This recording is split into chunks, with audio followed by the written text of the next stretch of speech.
नमस्कार. तुम्हा सर्वांना नवरात्रीच्या 5व्या दिवसाच्या हार्दिक शुभेच्छा. आजचा दिवस आहे वात्सल्य आणि करुणेची मूर्ती देवी स्कंदमातेचा. ती देवांचे सेनापती भगवान कार्तिकेय यांची आई आहे आणि म्हणूनच तिचं नाव आहे स्कंदमाता. देवी सिंहासनावर विराजमान आहे आणि तिच्या मांडीवर तिने आपला पुत्र बाळ कार्तिकेयला मायेने धरलेला आहे.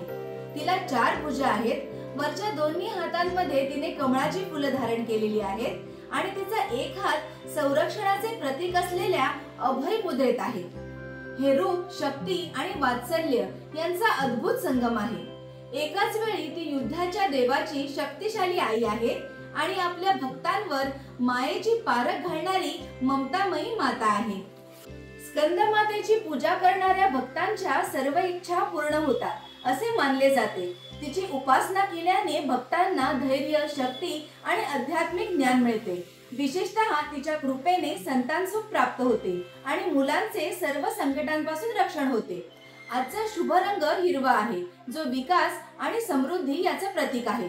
भक्त आज हिरव्या रंगाचे वस्त्र परिधान करून देवीची पूजा करतात.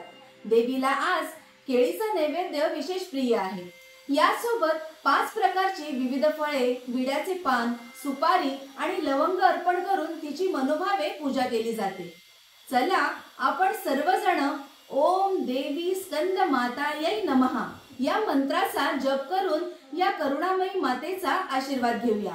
ही देवी आपल्या सर्वांचे रक्षण करो. शुभ नवरात्री.